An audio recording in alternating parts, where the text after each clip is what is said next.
Hello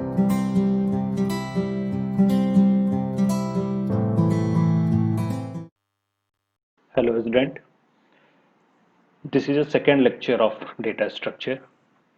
In this video we will discuss about algorithm. Algorithm concept को हम लोग kind of समझ सकते हैं, एक थियोरेटिकल टर्म्स है किसी लॉजिक को लिखने का। जैसे प्रोग्रामिंग में हम लोग सम ऑफ टू नंबर्स बनाते हैं तो उसको हम लोग स्टेप्स में लिखे हैं कि पहले कौन सा काम कर रहे हैं, अगला स्टेप में क्या होगा। तो किसी भी लॉजिक को काइंड ऑफ स्टेप्स में लिखना इस एल्गोरिदम बोल सकते हैं। तो जितना भी प्रोग्राम हम लोग बनाए हैं किसी भी लैंग्वेज में, वो सभी का तो कुछ फीचर्स हैं। क्या है एल्गोरिदम, ठीक है, वो हम लोग देखते हैं इसमें। An algorithm is a sequence of instructions that act on some input data to produce some output in a number of steps. हम लोग कोई प्रोग्रामिंग में क्या करते हैं, हम लोग कुछ इनपुट लेते हैं, उसको प्रोसेस करते हैं और उसके बाद आउटपुट हम लोग शो कराते हैं। जैसे सम ऑफ टू नंबर्स निकालना है हमें, तो हम इनपुट लेंगे दो नंबर, फिर उसको प्रोसेस करेंगे, उसके लिए हम लोग फॉर्मूला लगाएंगे और उसके बाद आउटपुट शो कराएंगे।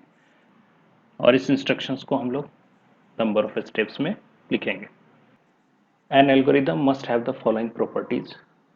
एल्गोरिदम का अपना एक प्रॉपर्टीज होता है, वो प्रॉपर्टीज फुलफिल होना चाहिए। हम लोग किसी भी प्रोग्रामिंग का अगर एल्गोरिदम लिख रहे हैं तो सबसे पहला एकदम इंपॉर्टेंट प्रॉपर्टी है इनपुट। किसी प्रोग्राम में एक इनपुट होना चाहिए, वेरिएबल में वैल्यू होना चाहिए, तभी हम लोग उसको प्रोसेस कर सकते हैं। So an algorithm must receive some input data supplied externally. ठीक है, यूजर इनपुट करेगा output. An algorithm must produce at least one output as the result. आखिर किसी भी लॉजिक का एक फाइनल पर्पस होता है कि कुछ रिजल्ट आए, कुछ आउटपुट आए। ठीक है, तो एक कम से कम एक आउटपुट होना ही चाहिए। Then finiteness, no matter what is the input the algorithm must terminate after a finite number of steps. इसका मतलब ये हुआ कि हम लोग कोई भी लॉजिक लिखते हैं तो उसको एट सम एक्सटेंट क्लोज हो जाना चाहिए। ऐसा नहीं हो कि वो इनफाइनाइट में चला गया है, इनफाइनाइट लूप में हम लोग डाल दिए हैं तो वो रिपीट हो रहा है, खत्म ही नहीं हो रहा है। तो इसका फाइनाइटनेस मतलब कि एट उसको कभी ना कभी जाके टर्मिनेट होना है प्रोग्राम को। अगर टर्मिनेट नहीं हो रहा इसका मतलब वो सही एल्गोरिदम नहीं है। Definiteness, the steps to be performed in the algorithm must be clear. Means ये हुआ कि हम लोग जो भी लॉजिक लिख रहे हैं वो एकदम क्लियर रहना चाहिए, कॉम्प्लेक्स लॉजिक नहीं होनी चाहिए। तो algorithm must be clear. And effectiveness, one must be able to perform the steps in the algorithm without applying any intelligence। मतलब हमने जो लॉजिक लिखा है उस लॉजिक में अब हमें अलग से और कोई अपना ब्रेन ना लगाना पड़े, कंप्यूटर ऑटोमेटिकली उस लॉजिक के थ्रू हमें आउटपुट दे दे। तो ऐसा एल्गोरिदम, ऐसा लॉजिक होना चाहिए जो इफेक्टिव रहे। तो जब कभी हम लोग एल्गोरिदम लिखते हैं तो हम लोग ये 5 प्रॉपर्टीज को फॉलो करते हैं, उसके थ्रू ही हम लोग एल्गोरिदम लिखते हैं। एक नोट्स है कि efficiency of algorithm depends on two major criteria. First one is runtime of that algorithm and second is the memory space।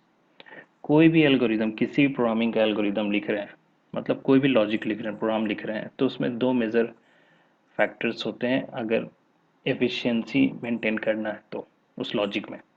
वो है कि वो कितना टाइम ले रहा है रन करने में और दूसरा वो कितना मेमोरी ले रहा है। जैसे हम लोग सम ऑफ टू नंबर्स बना रहे हैं तो इस क्वेश्चंस को बनाने के लिए हम लोग दो वेरिएबल लेके भी बना सकते हैं और तीन वेरिएबल लेके भी बना सकते हैं। दो वेरिएबल लेके बनाते हैं तो थर्ड में स्टोर करने का ज़रूरत नहीं है, उसी दो वेरिएबल को हम लोग ऐड करके डिस्प्ले करा देते हैं।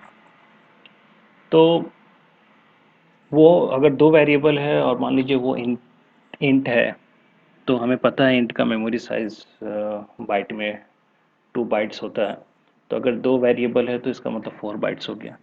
बट इसी क्वेश्चन को हम लोग तीन वेरिएबल से बनाते हैं, थर्ड वेरिएबल में हम लोग स्टोर करेंगे, तब हमारा तीन वेरिएबल मीन्स 6 बाइट हो गया, तो वो मेमोरी स्पेस अधिक ले रहा है। तो एक छोटा सा सैंपल हमने समझाया कि मेमोरी स्पेस क्या होता है। तो एक इफ़ेक्टिव एल्गोरिदम और एफिशिएंट एल्गोरिदम उसी को बोलेंगे जिसमें रन टाइम कम ले रन करने में, एंड सेकेंड मेमोरी स्पेस कम हो। ठीक है। All algorithm fall under two categories. Basically दो पार्ट में हम लोग डिवाइड कर सकते हैं एल्गोरिदम को। एक है iterative, means the algorithm typically use loops and conditional statements. वैसा एल्गोरिदम जिसमें सिंपल स्टेटमेंट्स है, ठीक है, एंड या फिर लूप है, या फिर इफ कंडीशन स्विच कंडीशंस ये सब है। ठीक है, तो वो हमारा आइटरेटिव कहलाएगा। और एक होता है रिकर्सिव।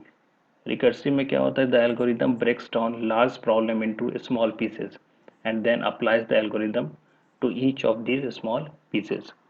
तो नॉर्मली हम लोग जो रिकर्सिव फंक्शन या फंक्शंस जो हम लोग पढ़ते हैं, तो अगर फंक्शन में हम लोग ब्रेक करके लिख रहे हैं तो हमारा क्या कहला रहा है, रिकर्सिव एल्गोरिदम। हम लोग दो एग्जाम्पल से समझते हैं कि एल्गोरिदम कैसे लिखते हैं हम लोग किसी प्रोग्राम का। ठीक है, बहुत सिंपल स्टेप्स है, क्योंकि आगे जो हम लोग जो भी डेटा स्ट्रक्चर में लॉजिक पढ़ेंगे उसका एल्गोरिदम्स हम लोग देखेंगे और उसी एल्गोरिदम से हम लोग उसको प्रोग्रामिंग में अप्लाई कर सकते हैं कोडिंग के थ्रू। तो मान लीजिए कि हमको पहला एल्गोरिदम लिखना है सम ऑफ टू नंबर्स का, तो कैसे लिख रहे होंगे, तो बहुत सिंपल है। सबसे पहले स्टेप 1 लिखेंगे जिसमें हम लोग स्टार्ट लिख देते हैं। ये स्टार्ट स्किप भी कर सकते हैं, नहीं भी लिखेंगे तो चलता है। स्टेप 2 जिसमें हम लोग क्या करेंगे, तो हम लोग इनपुट ए एंड बी, हम लोग एक थ्योरेटिकल टर्म्स में लिख रहे हैं, आप नोटिस कीजिए। ठीक है, मतलब हम बता रहे हैं कि इसको पढ़ के हम समझ जाएं कि अच्छा हमको ए और बी में क्या करना है, इनपुट लेना है। देन स्टेप 3 क्या करेंगे, एक C equal to A plus B कर दिए, जो भी ए और बी का वैल्यू उसी में स्टोर हो गया। एंड देन स्टेप 4 में प्रिंट सी कर देंगे। ठीक है, और स्टेप 5 स्टॉप या एग्जिट भी लिख सकते हैं हम लोग। ठीक है, तो नॉर्मली ये एक एल्गोरिदम हो गया किसका, सम ऑफ टू नंबर्स का। तो इस कॉन्सेप्ट में ये जो हम लोग एल्गोरिदम लिखे हैं, इसमें आपको एल्गोरिदम लिखने के बाद हम किसी प्रोग्रामर को दे दिए कि अब आप इसका आप जावा में कोड लिखिए, आपको हम बोलेंगे सी में लिखिए, पाइथन में लिखिए, तो आप इस थ्योरेटिकल से समझ जाएंगे क्या क्या स्टेप्स हैं। उसके बाद जब आप इसको सी प्लस प्लस में इम्प्लीमेंट करेंगे तो आपको पता है सी प्लस प्लस में इनपुट के लिए सीन होता है, आप सीन यूज़ करेंगे। जावा में हम लोग क्या यूज़ करते हैं, स्कैनर। ठीक है, फिर आपका इसमें सी सी लैंग्वेज में हम लोग क्या यूज़ करते हैं, तो सी लैंग्वेज में हम लोग स्कैनफ यूज़ करते हैं। तो इस तरह से इस थ्योरेटिकल को एक बार लिख दिए तो इसका इम्प्लीमेंट फिर हम लोग किसी भी लैंग्वेज में कर सकते हैं। तो लार्ज स्केल में कभी भी कोई प्रोग्रामिंग बनाते हैं तो उसका पहले हम लोग एल्गोरिदम बनाते हैं, तब फिर प्रोग्रामर उसको प्रोग्रामिंग लैंग्वेज में कन्वर्ट करता है। एक और एग्जांपल से समझते हैं। मान लीजिए एल्गोरिदम बनाना हमें multiplication table of any number. ठीक है, तो क्या करना होगा, स्टार्ट के स्टेप 1 में एक इनपुट लेंगे सिर्फ, क्योंकि हमको मल्टीप्लिकेशन टेबल बनाना है, जैसे 2 का टेबल, 3 का टेबल। टेबल के लॉजिक में हम लोग को पता है कि फॉर लूप हम लोग यूज़ करते हैं। तो हमने फॉर लिखा है इक्वल टू 1 से लेके कहाँ तक जाएगा, तो बहुत थियोरेटिकल टर्म्स में लिखे 1 to 10। ठीक है, स्टेप 4 में क्या किए हैं, तो एक एम लिए हैं जिसमें एन इंटू आई कर रहे हैं। ये लॉजिक हम लोगों को पता है, हम लोग इसको बनाते थे सी सी प्लस प्लस में। तो वही लॉजिक को हम थियोरेटिकल टर्म्स में कैसे लिख रहे हैं। स्टेप 5 प्रिंट एम, जो भी इंटू हो रहा है उसको हम लोग प्रिंट करा रहे हैं। स्टेप 6 में क्या किया हम लोग, एंड ऑफ फॉर लूप को हम लोग यहाँ क्या किए, क्लोज। तो इससे ये समझ में आ रहा है कि स्टेप 4 और 5 जो है फॉर लूप के अंदर है, और फॉर लूप का फीचर हमें पता है बार बार रिपीट होता है। और लास्ट में स्टेप 7 स्टॉप। तो इस तरह से हम लोग किसी भी जो भी प्रोग्रामिंग हम लोग किए हैं उस सब का एल्गोरिदम लिख सकते हैं, और जो हम लोग आगे अपने चैप्टर्स में देखते जाएंगे। ठीक है, तो ये था हमारा कॉन्सेप्ट ऑफ एल्गोरिदम। ठीक है, थैंक यू।